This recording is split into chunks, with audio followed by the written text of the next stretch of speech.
नाजरीन, पाड़ा चनार जो है वो इस वक्त लहू लहू है और वहाँ पर 43 लाशें अब तक गिर चुकी हैं, जिनमें से 35 का ताल्लुक जो है वो अहले तशी से है और 8 का ताल्लुक जमात अहले सुन्नत से है। 200 अफराद से ज़ायद ज़ख्मी हैं। इसके साथ साथ ये भी इतलात हैं कि ये तादाद मज़ीद भी बढ़ सकती है या इसमें इजाफा भी हो सकता है जब तक ये जंग बंदी नहीं हो जाती। और ये जो मामला है ये है क्या, और ये दरअसल दो कबाइल की लड़ाई है। तो इसके अंदर फिर ये दो कबाइल का जो झगड़ा है ये कैसे बदला दो फिरकों की जंग में। Hello and welcome viewers, this is Sultan Fayaz Hussain and you are watching Sultan Fayaz official YouTube channel. नाजरीन, पाड़ा चनार जो है वो इस वक्त लहू लहू है और वहां पर 43 लाशें अब तक गिर चुकी हैं, जिनमें से 35 का ताल्लुक जो है वो अहले तशी से है और 8 का ताल्लुक जमात अहले सुन्नत से है।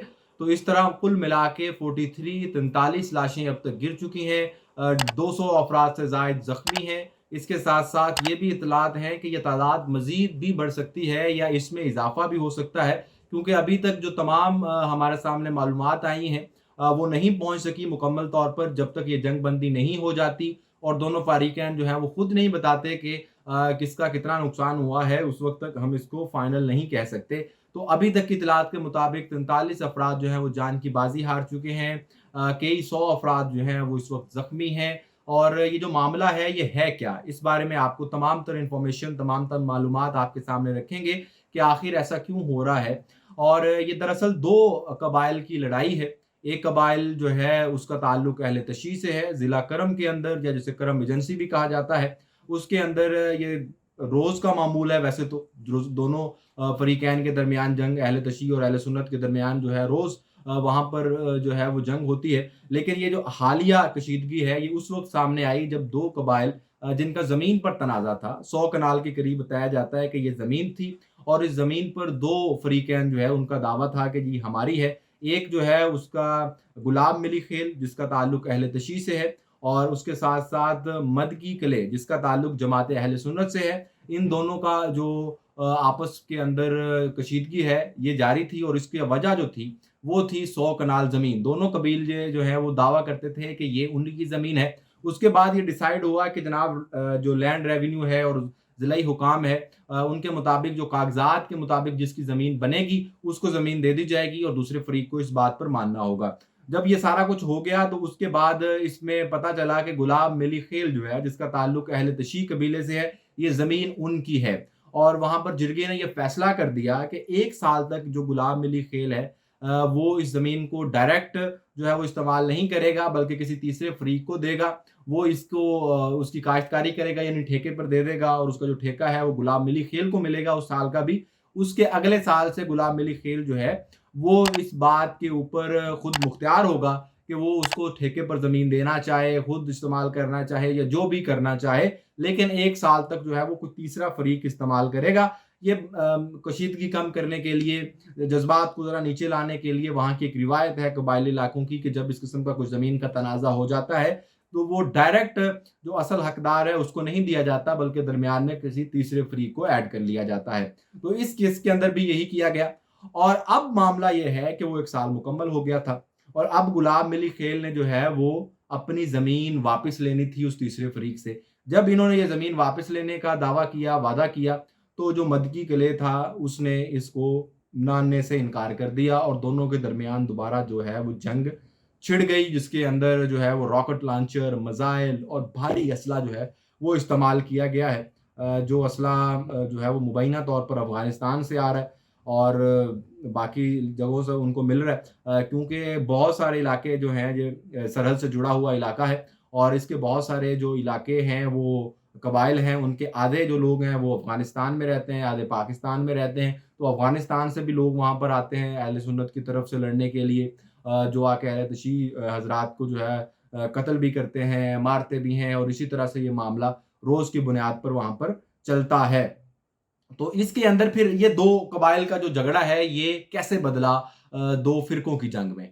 वो इस तरह हुआ कि जनाब जब इन दोनों फिरकों के दरमियान ये तनाज़ा शुरू हो गया, एक दूसरे के ऊपर फायरिंग शुरू हो गई, तो उसके बाद कहा जाता है कि वहाँ पर मसाजिद के अंदर और दीगर गाँवों के अंदर जो है ये ऐलानात होना शुरू हो गया जी कि ये अहले सुन्नत ने अहले तशी पर हमला कर दिया है और अहले तशी जो हैं उन्होंने अहले सुन्नत पर हमला कर दिया, यानी दोनों फ़रीक़ैन इस तरह से ऐलानात करवाने लगे, जिससे ये मामला फिर बढ़ता तमाम जो ज़िला करम है उसके अंदर फैल गया और दोनों फ़रीक़ैन जो जंग है ये सेक्टेरियन जंग हो गई अहले तशी और अहले सुन्नत की, और ये जो है एक-दूसरे के ऊपर अब गोलाबारी और बारूद और ये सब कुछ बरसा रहे हैं। अब तक 35 लाशें जो हैं वो अहले तशी की गिर चुकी हैं, 8 लाशें जमात अहले सुन्नत की गिर चुकी हैं।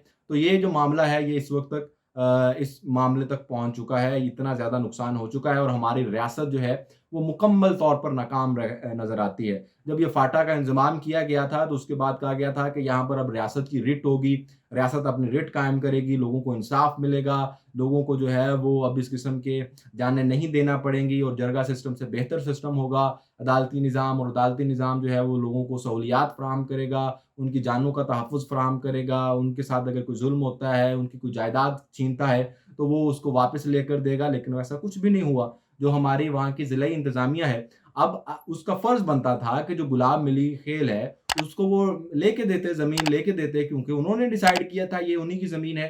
जब ये फ़ैसला हो चुका था कि ये अहले तशीह की ज़मीन है, तो ये फिर क्यों नहीं उन्हें दी गई?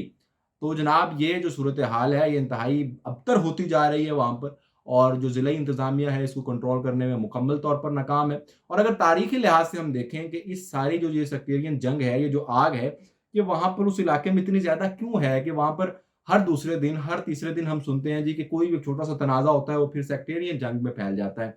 तो इस आग का जो पौधा है, वो लगाया है हमारे ज़िल्लत माब जनाब ज़िया-उल हक साहब ने।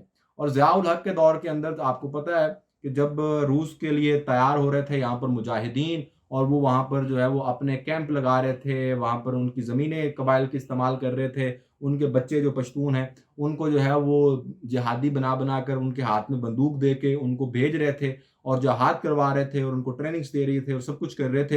तो उस वक़्त के अंदर ये जो अहले तशीह हज़रात हैं वहाँ के पाड़ा चनार के, उन्होंने ये सब कुछ करने से इनकार कर दिया था। उन्होंने ये ज़मीन देने से भी इनकार कर दिया था कि हम तुम्हें यहाँ पे अपने कैंप भी नहीं लगाने देंगे कि तुम जहाँ पे लोगों को ट्रेन करो और वहाँ से लोगों को भेजो और उधर हम नहीं करने देंगे ये। इसकी बुनियाद फिर वहाँ पर जो है, वहाँ पर क्या पूरे पाकिस्तान के अंदर फिर जो ये सऊदी अरब के हिमायत याफ़्ता लोग थे यहाँ पर, अमेरिका के हिमायत याफ़्ता लोग थे, जो उस वक़्त एक वो मसलक था जिसने अपने ऊपर जहाद जो है वो सर पर सवार कर लिया था और लोगों के बच्चे यहाँ से ट्रेन करा के भेज रहे थे वहाँ पर, मरवा रहे थे लोगों को। उनको फिर सपोर्ट किया गया यहाँ पर, उनको यहाँ पर ताकतवर बनाया गया, जैसे लश्कर जंग भी है, इस किस्म की और दहशतगर्द जमातें हैं, जिनको उस वक़्त जो है वो स्ट्रॉन्ग किया गया, उनको मज़बूत किया गया और उनको मज़बूत करके फिर जो है वो पाड़ा चनार के लोगों को, अहले तशीयों को यहाँ पर मरवाना शुरू कर दिया, और उस वक़्त से लेकर आज तक फिर इसको कोई नहीं रोक सका। रियासत जो है वो मुकम्मल तौर पर नाकाम होती है,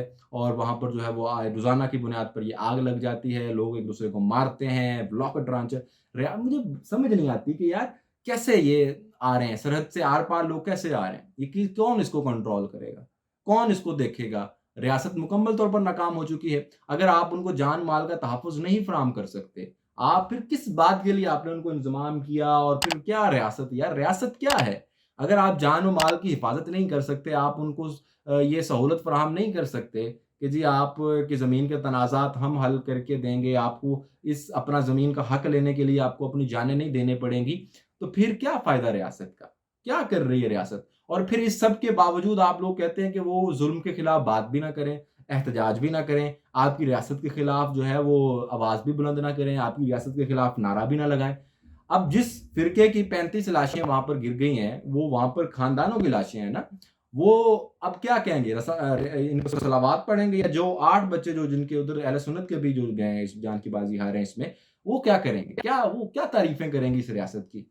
ये जो सारा कुछ आपने बेड़ा-गर्क करवा दिया वहाँ पर, आग भी खुद लगाई वहाँ पर, और दरअसल क्या कहूँ अब मैं इनको, और फिर ये रोना रोते हैं जी कि पश्तून ऐसे के नारे लगाते हैं, बलोच ऐसे नारे लगाते हैं, फलाने ऐसे नारे लगाते हैं। जब ये सब कुछ आप करेंगे तो उसके बाद क्या नारे लगेंगे आपके? हक में ज़िंदाबाद के नारे तो नहीं लगेंगे हाँ? यही लगेंगे जो लगते हैं। तो अनफॉर्चुनेटली हमारी रियासत जो है वो मुकम्मल तौर पर वहाँ पर नाकाम हो चुकी है, और सूरत-ए-हाल वहाँ पर अबतर होती जा रही है।